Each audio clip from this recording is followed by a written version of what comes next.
want to get back to that conversation we mentioned earlier with Walker Hayes. That was very awkward, I'll be honest with you. About the woman in Alexandria telling Virginia Governor Glenn Youngkin to read the room, buddy, after he was not wearing a mask. Y'all take a listen.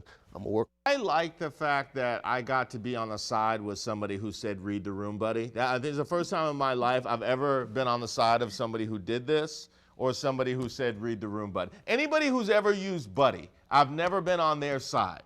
So this was a first time for me, and it really felt really good. But how is this reading? This to me is like wrap it up. That's true. Move along. Like to me, like this would be reading.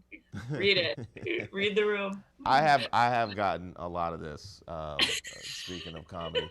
Now, Youngkin actually seemed to saunter away a bit. What do you think is a good reaction to such a good line? Oh, yeah, he should have absolutely quoted Ike from South Park when they do the Canadian bits, and he goes, I'm not your buddy, guy. Well, I'm not your guy, buddy. I'm always for South Park, and really it would have been a good yes and, you know what I mean? It's a good improvisational tool.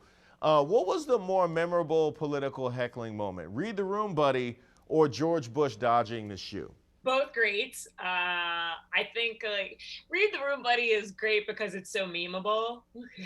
So anything memeable where I can see that like playing out for decades to come, because I don't even, like George Bush, I don't even know if younger generations grasp who that is or why that person matters. How would you feel on stage if a heckler actually gave out bars like this at your expense? If I do my very best not to engage random audience members for those reasons, but if somebody's going to tell me read the room, buddy, I think I just probably have to go with, yeah, cool. You know, I'm actually glad to hear you can read. Judging by your face, I wasn't sure.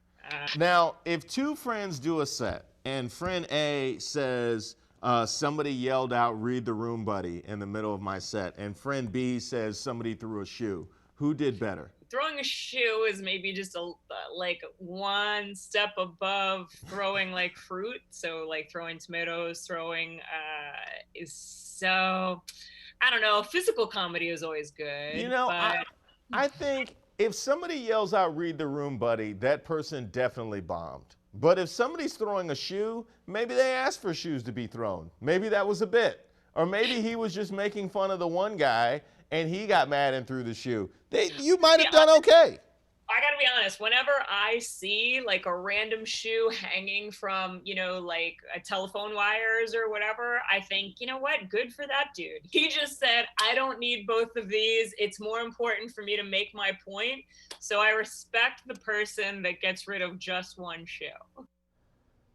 Why were the phones on the telephone wire always nicer than anything that I could afford, too? You never saw Ewings or Barclays hanging from the telephone wire. My takeaway from that, as Kroger was just telling me, I really like the turtleneck with the pencil-thin mustache. I look like a French skating judge. Not even the solos, like I judge ice dancing or something like that. If you want to hear more from Walker, you can follow her on social media at Trophy Comic, and I highly suggest you do that. I'll see you there.